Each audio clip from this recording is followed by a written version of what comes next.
Lan Kwai Fong, the premier entertainment rendezvous in Hong Kong, was created by Alan Zeman. It was Zeman who transformed a back street into a trendy little corner a few blocks from the heart of the city's business center.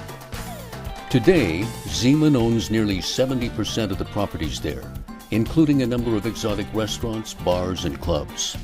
Shop spaces are available to other entrepreneurs on a lease basis.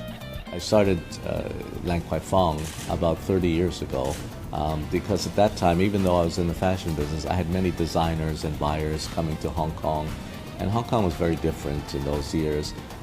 Not many street restaurants, and I just felt international city, we needed a place like a Lan Kwai Fong. Zeman talked about his vision in an exclusive interview with China Daily. It was driven by a need at that time because Hong Kong was very colonial, and I felt that a city like Hong Kong needed an area where after work people could come, enjoy themselves, have a lifestyle, kind of like New York City had at that time, Soho, the Village, many different places. The Lan Kwai Fong model that Zeman created has spread to mainland cities like Shanghai, Chengdu, and Haikou. Over the next 5 years, Zeman plans to build 4 more Lan Kwai Fong establishments on the mainland. China is really starting to change now. The people have money, but they're ready for entertainment. They're ready, like Hong Kong before, they're ready for this kind of thing. It's not even so much Western. It's a lifestyle, because Lan Kwai Fong is geared to each city will have its own culture, its own lifestyle, and so what we do is we study the culture of the city and the people, and then we fit in the different establishments to fit into the culture. And so some is Western, some is local, some is, we have many different kinds of things.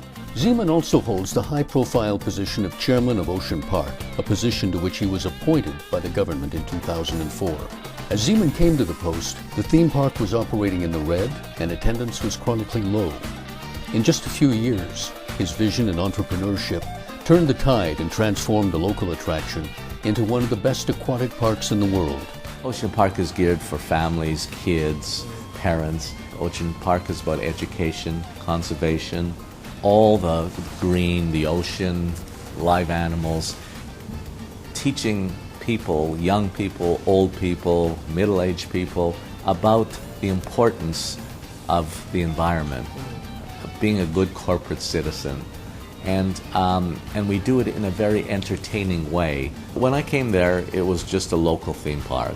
And I felt that it's very important, because Disney was coming to Hong Kong, I felt it was very important that we must be world-class. We put a vision together, we put designers together, we reach for the moon. It's about creativity, innovation, thinking of new things, thinking of ways that make people happy, understanding who's your audience, who are you catering to. LKF and Ocean Park are two markedly different concepts.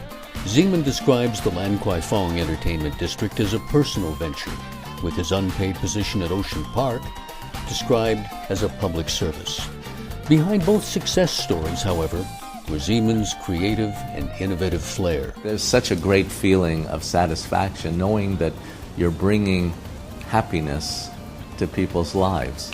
Zeman, surveying present circumstances, lamented that Hong Kong, with housing costs shooting up, is standing still, while the second-tier mainland cities are catching up quickly.